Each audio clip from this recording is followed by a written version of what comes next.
वासुदेवाय। ओम नमो भगवते वासुदेवाय नमो। ओम नमो भगवते वासुदेवाय। इतनी सुंदर, इतनी रूपवती कन्या ओम नमो भगवते वासुदेवाय। कहीं इस चंद्रमुखी मृगनयनी के यौवन की ऊष्मा से हिमालय का हिम ना पिघल जाए। उफ।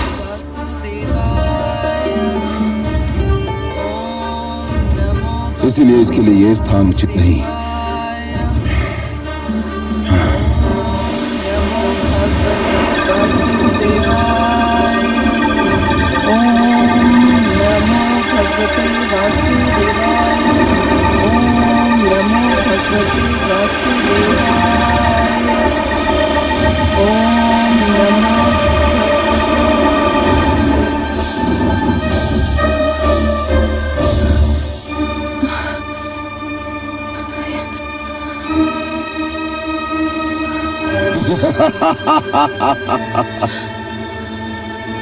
दुष्ट, कौन है तू?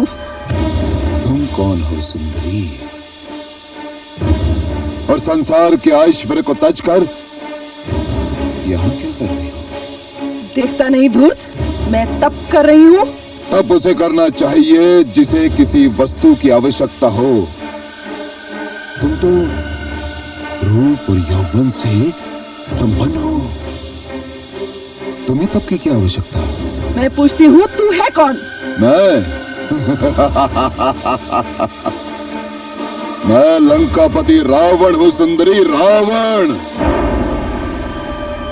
मैं भगवान शिव के दर्शनों के लिए कैलाश जा रहा था, किंतु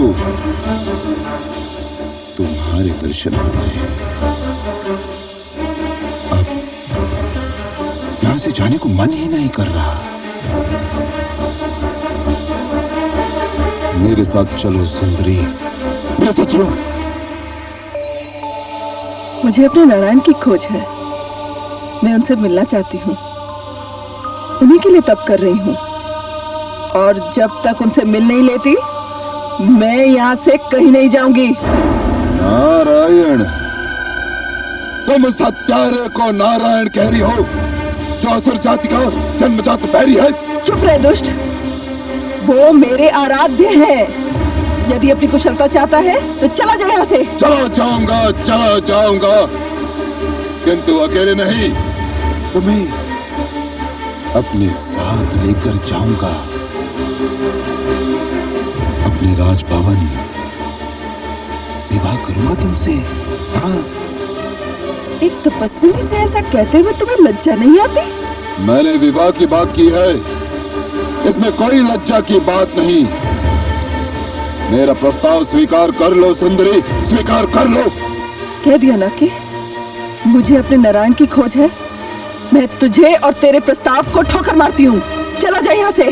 तो सुन लो, मैं तुम्हारे साथ मानव संस्कृति के अनुसार विवाह करना चाहता था, किंतु ये तुम्हें स्वीकार ही नहीं। इसलिए अब यहाँ इस स्थान पर मैं तुम्हारे साथ असुर विवाह रचाऊंगा। हाँ, असुर विवाह। छोड़ दे। छोड़ दे। छोड़ दे।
सरयू पार कर ली। आइए माताश्री। ध्यान से।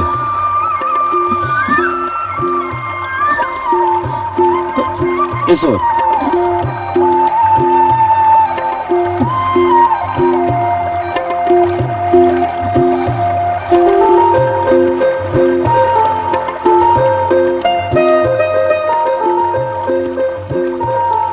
यहां बैठ जाइए।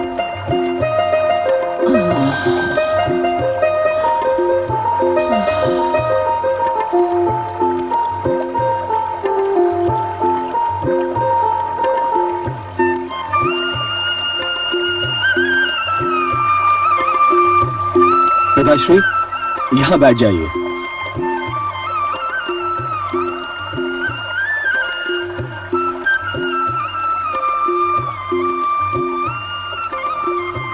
बस तनिक ही दूरी पर राजा दशरथ की अयोध्या नगरी है। वहां पहुंचने पर तुम्हें स्थान स्थान पर कुटियाएं बनी हुई मिलेंगी। ये कुटियाएं महाराज दशरथ ने यात्रियों की सुविधा के लिए बनवाई हैं। बड़े ही उदार और दयालु हैं हमारे राजा दशरथ। उनके राज में प्रजा बहुत ही प्रसन्न है। चारों ओर न्याय का बोलबाला है, शांति है, समृद्धि है। आप लोगों को वहां कोई कष्ट नहीं होगा। कोटि कोटि धन्यवाद, आपने हमें सरयू पार कराई।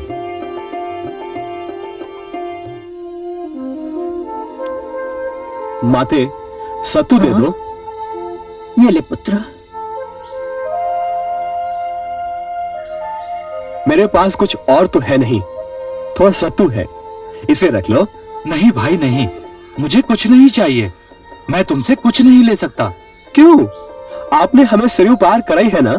वो तो ठीक है, पर यदि मेरे पिता ने सुन लिया कि मैंने श्रवण कुमार से कुछ लिया है तो वे मुझ पर बहुत क्रोधित होंगे। अरे, आपको मेरा नाम कैसे पता चला? मैंने तो आपको बताया नहीं था। फूल की सुगंध दूर से ही अपनी पहचान करा देती है। तुम जहां भी जाते हो तुम्हारी ख्याति तुमसे पहले पहुंच जाती है। सारा विश्व जानता है कि श्रवण कुमार अपने नेत्रहीन माता पिता को कंधे पर उठाकर तीर्थ यात्रा पर निकला है। मैं तुमको देखते ही पहचान गया था।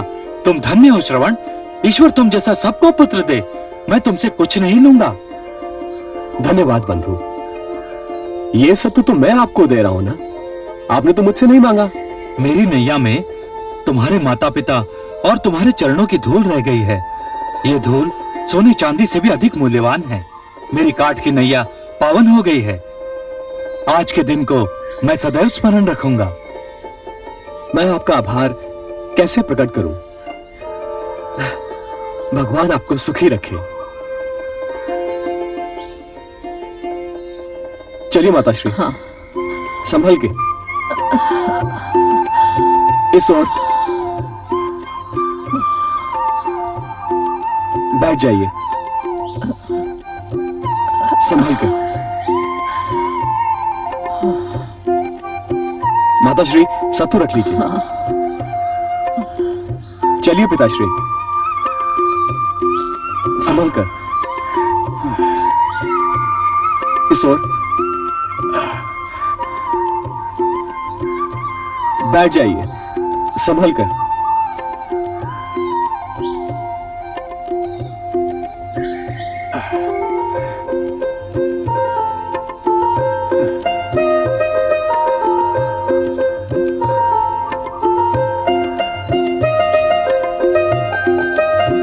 चरण स्पर्श करता हूँ माताश्री।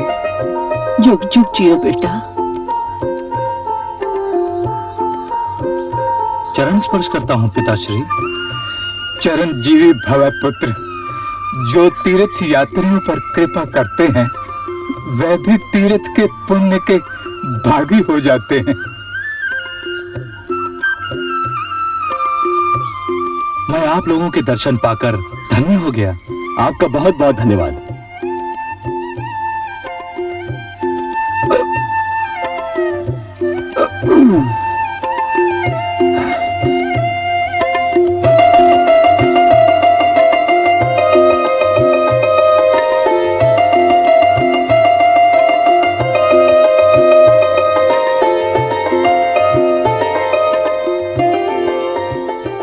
श्रवण, धन्य हो।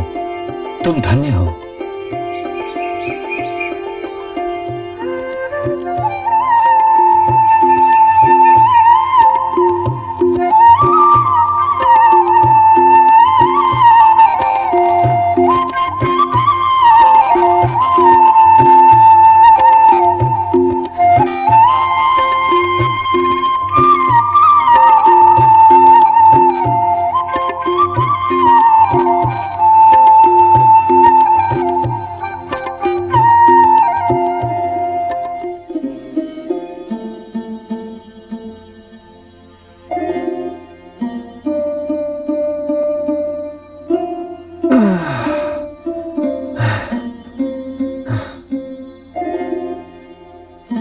सुंदर कुटिया है। चलिए माताश्री, भीतर चलते हैं। अच्छा पुत्र। संभल कर।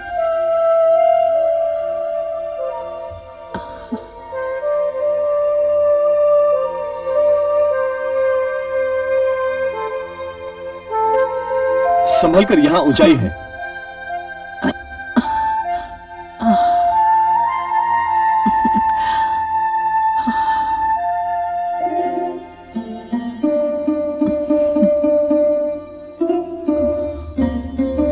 आइए, बैठ जाइए यहां पर।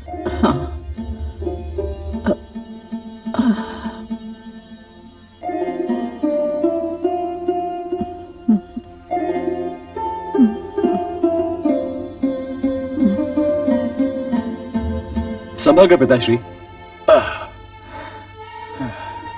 मुझे दे दीजिए।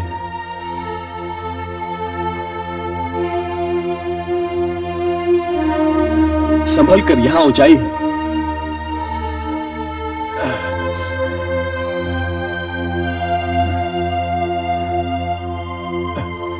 आइए आइए।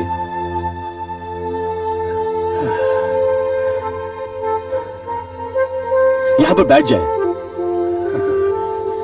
संभल कर।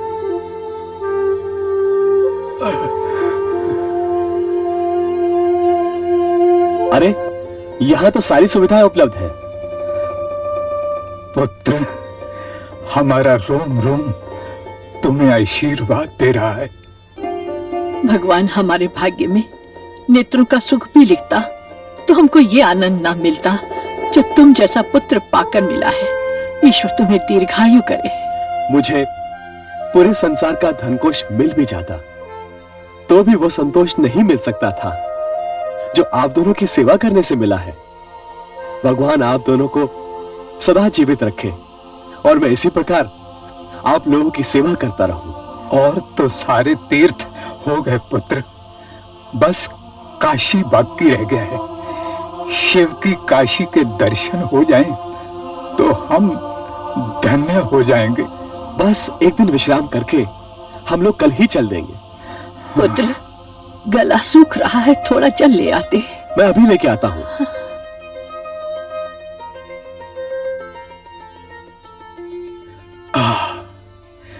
हम कितने भाग्यवान हैं देवी कि हमें श्रवण जैसा अनमोल रत्न मिला है जिसकी चमक से सारा विश्व चमचमा रहा है।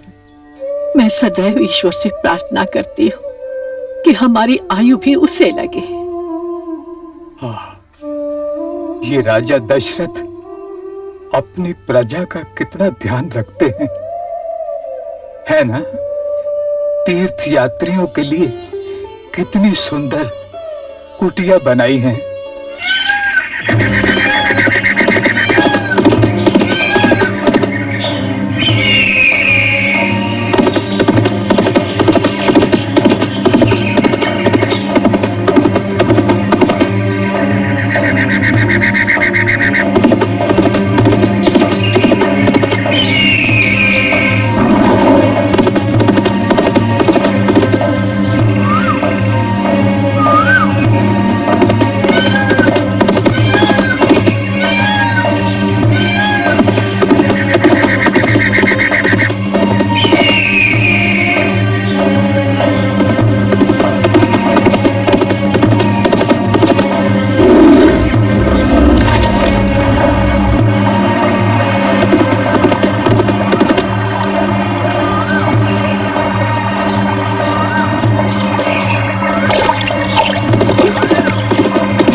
शब्द भेदी वाण चलाकर मैंने कोई अनर्थ तो नहीं कर दिया?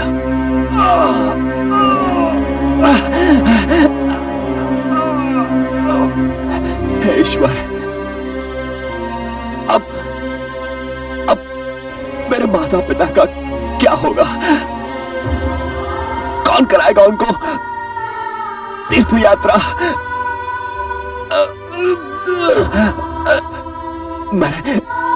मैंने किसी का क्या बिगाड़ा था?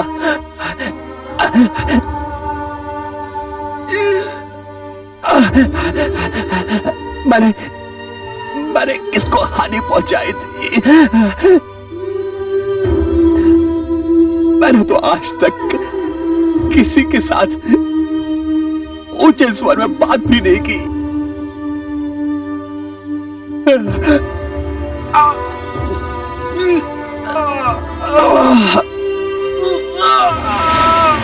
हे भगवान, क्षमा कर दो युवक, क्षमा कर दो। मैंने तो मृग समझकर वाण चलाया था। मुझे क्या पता था कि मेरा वाण मृग को नहीं, एक कोमल हृदय को अपना आखेट बना लेगा। मुझसे अनर्थ हो गया युवक। अब पश्चाताप से क्या होगा? आप केवल यह बता दीजिए कि आप कौन है? मैं अभागा अयोध्या का राजा दशरथ हूं। मैं आपके दर्शन पाके धन्य हो गया, धन्य हो गया राजन। हे महाराज, मेरी आपसे एक विनती है। कहो वत्स, विनती नहीं, आदेश करो, आदेश करो। मेरे माता पिता प्यास से व्याकुल है। मैं उन्हीं के लिए जल लेने आया था। उस जल पात्र में जल भर चुका था। आप जल पात्र ले जाकर मेरे माता पिता की प्यास बुझा दीजिए। विलंब हुआ तो वो प्यास से मर जाएंगे। अभी जाता हूं वत्स, अभी जाता हूं। नहीं जानता कि उनका सामना कैसे कर पाऊंगा, किंतु मैं तुम्हें निराश नहीं करूंगा। राजन, कहो वत्स। आप राजा हैं। आपके पास साधनों की कमी नहीं है।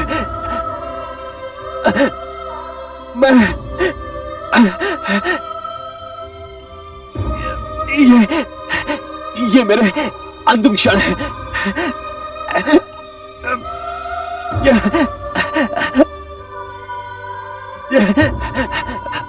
माता पिता की सेवा करने का मेरा संकल्प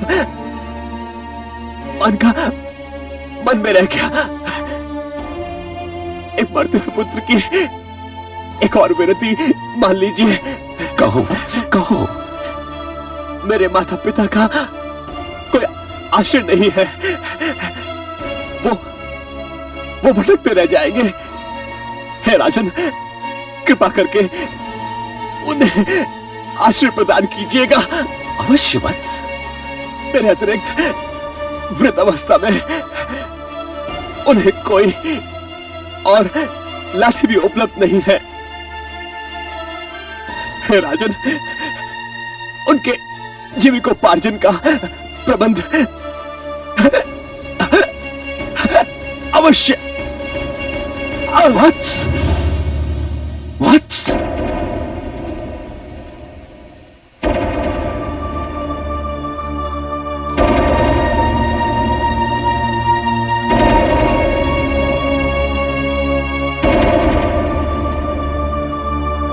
जीवन में पहली बार मुझे अपने आप से घृणा हो रही है।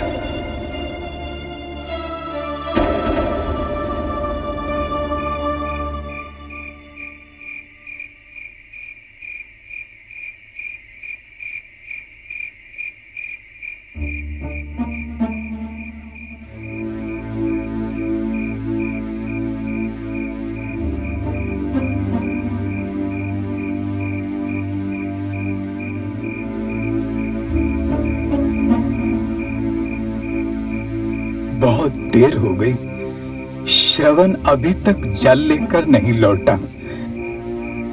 जाने कहाँ रह गया। मैंने किसी की चीत्कार सुनी थी। ईश्वर करे सब कुशल हो। मत करो ऐसी अशुभ बातें। वन यहाँ से दूर है, इसीलिए किसी वनचर के आक्रमण का भय नहीं।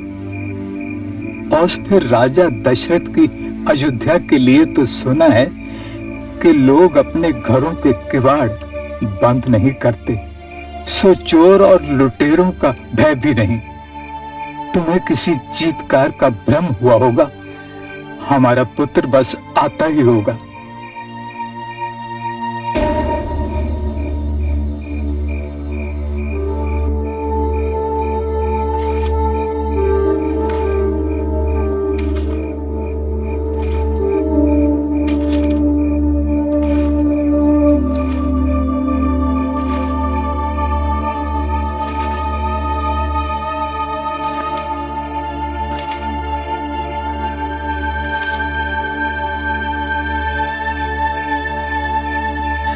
आ गया मेरा पुत्र। कहाँ रह गए थे पुत्र? हम तो व्याकुल हो उठे थे। तुम जानते हो, क्षण भर के लिए भी तुम हमसे दूर हो जाते, हम व्याकुल हो जाते हैं। मेरा प्यास से कंठ सूख रहा है, चल लाए हो ना। बोलते क्यों नहीं पुत्र? क्या बात है? पुत्र तुम ठीक तो हो ना? प्रिय श्रवण, तुम जानते हो कि हम नेत्रहीनों के लिए तुम्हारी वाणी ही मार्ग का दिया भी है और लाठी भी। तुम्हारी वाणी सुनकर तो हम मार्ग पर चल पाते हैं। तुम चुप हो जाओगे तो हम दोनों तो भटक कर रह जाएंगे। हम अंधों से क्या भूल हो गई पुत्र, जो हमसे रूठ कर चुप हो गए।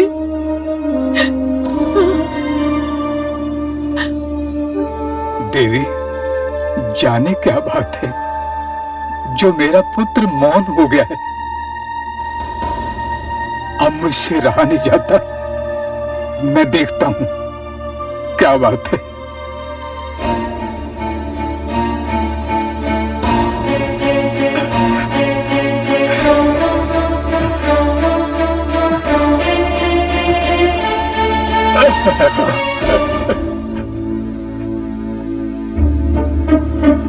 कौन हो तुम?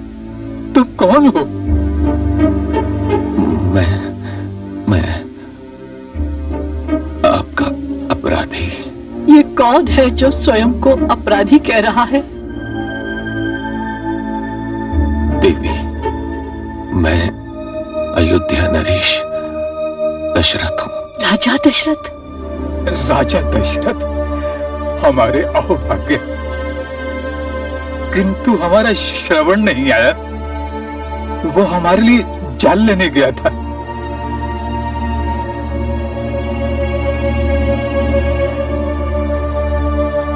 जल तो मैं आपके लिए ले आया।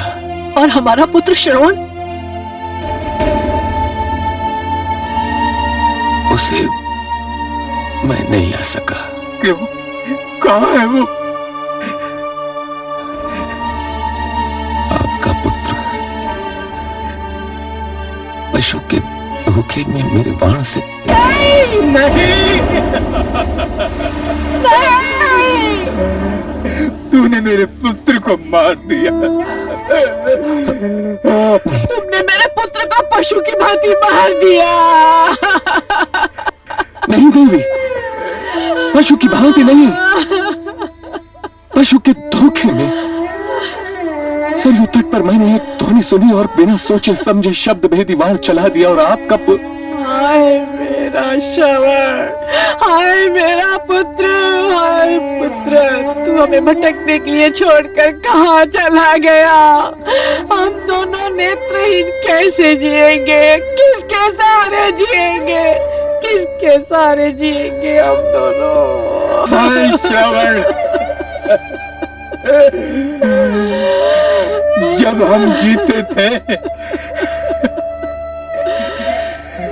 तू हमें अपने कंधे पर लिए फिरता था। अब हम मर भी जाएंगे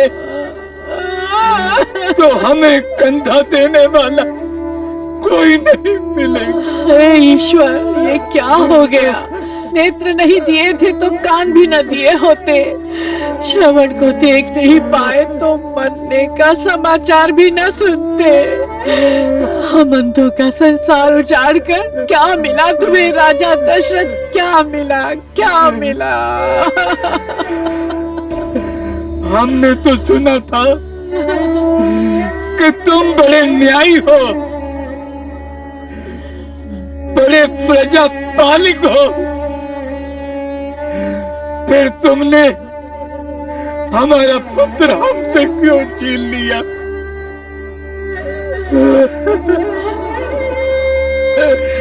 अब हमें काशी कौन ले जाएगा? मैं ले जाऊंगा आप दोनों को काशी, आपके पुत्र की बात। अरे जब पुत्र ही नहीं रहा तो काशी जाकर क्या करेंगे? मैं आपका अपराधी हूँ, अपना अपराध स्वीकार करता हूँ। आप जो चाहे दंड दें मुझे। अरे दंड देने से क्या होगा? तुमने तो हमें जीते जी मार दिया। दंड देने से हमारा पुत्र वापस तो नहीं मिल जाएगा ना। दंड तो हम नहीं देंगे, पर श्राप देकर अपना कलेजा अवश्य ठंडा करेंगे। नहीं, हे दशरथ, जिस प्रकार तुमने हमारे बुढ़ापे की लाठी छीन कर हमें दुख दिया है, जाओ उसी प्रकार एक दिन तुम भी अपने पुत्र वियोग में तड़पोगे, पुत्र वियोग में तड़पोगे। तुम भी इसी प्रकार पुत्र वियोग में तड़प तड़प कर मरोगे। हमारी माटी तुम्हारा पुत्र भी छिन जाएगा। मेरी बात तो सुनो। अब क्या सुनना है और क्या कहना है? जो नहीं सुनना चाहिए था हमने वो सुन लिया, और जो नहीं कहना चाहिए था हमने वो कह दिया।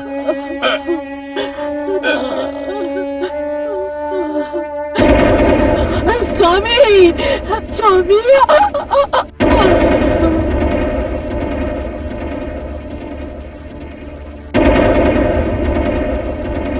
नहीं,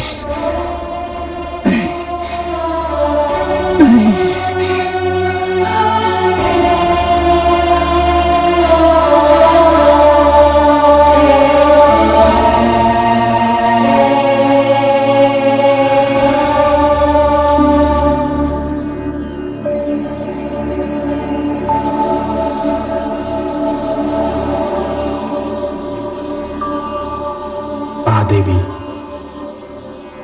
मैं आपकी भावना को समझ रहा हूं और उसका आदर भी करता हूं। मैं जानता हूं कि श्रवण और उसके माता पिता की मृत्यु ने आपके हृदय को एक गहरा आघात पहुंचाया है, किंतु महादेवी, धीरज धरने के अतिरिक्त और किया ही क्या जा सकता है? कैसे धीरज धरूं? जग में ऐसी संतान जन्म ही कहां लेती है? माता पिता का ऐसा भक्त प्रतिदिन तो जन्म नहीं ले सकता। बेचारा श्रवण कल तक एक सत्य था और आज एक कहानी बन चुका है। किंतु यह सुंदर कहानी संसार कभी भूल ही नहीं पाएगा महादेवी। एक ऐसी कहानी जो हर पीढ़ी दूसरी पीढ़ी को उदाहरण के रूप में सदैव सुनाती रहेगी, जो संसार को सदैव प्रेरणा देती रहेगी और हर संतान को अपने माता पिता की सेवा का उचित मार्ग दिखाएगी। ये सत्य है कमल नयन, किंतु मुझे ये देखकर और भी दुख हुआ कि पुत्र की मृत्यु का समाचार माता पिता एक क्षण के लिए भी सहन नहीं कर सके। जाने इसमें विधाता का क्या खेल है। हाँ देवी, वैसे तो 3-3 मृत्यु की घटनाएं देखने में बड़ी क्रूर दिखती हैं, परंतु यदि ध्यान से देखा जाए तो यह विधाता का खेल नहीं दिखता। यह तो विधाता का एक सोचा समझा हुआ निर्णय दिखाई देता है महादेवी। मैं समझी नहीं सर्वेश्वर। महादेवी, यदि पुत्र की मृत्यु के उपरांत नेत्रहीन माता पिता जीवित रह जाते तो कदाचित उनका जीवन और अधिक दुखमय हो जाता। न जाने उन्हें कब तक भटकना पड़ता, द्वार द्वार की ठोकरें खानी पड़ती। हे महादेवी, विधाता ने उन्हें इन समस्त संभाव्य संकटों से बचा लिया। किंतु अयोध्या नरेश दशरथ ने यह वचन दिया था कि वो श्रवण कुमार के माता पिता को तीर्थ यात्रा कराएंगे, आश्रम देंगे, एक पुत्र की भांति उनकी सेवा करेंगे। जानता हूं महादेवी, जानता हूं कि दशरथ दयालु हैं, न्यायप्रिय हैं, वचन निभाने को अपना धर्म समझते हैं, परंतु यह भी उतना ही सत्य है महादेवी कि एक पुत्र का स्थान कोई और ले ही नहीं सकता। और इसीलिए मैं आपसे कह रहा था महादेवी कि विधाता ने जो भी किया उचित ही किया। अब तो मुझे भी यही लगता है कि संभवतः यही ठीक हुआ। परंतु हे कमल नयन, एक चिंता अभी भी मेरे मन को घेरे हुए है। क्या मैं आपकी चिंता का भागीदार बन सकता हूं महादेवी? आपके अतिरिक्त और कौन बन सकता है? कमल नयन, मुझे चिंता यह है कि बिना सोचे समझे शस्त्रों का प्रयोग करना कहीं मानव की प्रवृत्ति न बन जाए।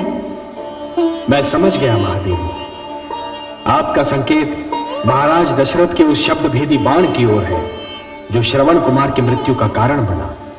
मैं भी यही कहना चाहती थी कमल नयन। महादेवी, जब तक मानव यह नहीं समझ जाता कि शस्त्रों का सर्वप्रथम कार्य आत्मरक्षा है, दूसरों पर आक्रमण करना नहीं, तब तक ऐसी घटनाएं घटती ही रहेंगी। और महादेवी, यदि शस्त्र ऐसा हो जो लक्ष्य को देखे बिना ही चलाया जाता हो, तब तो मनुष्य को और भी सतर्क रहना चाहिए। मैं तो कहती हूँ कि ऐसे घातक शस्त्रों से जितनी दूर रहा जाए उतना ही अच्छा है। मैं आपसे सर्वथा सहमत हूं महादेवी। दशरथ को भविष्य में और भी सतर्क रहना होगा।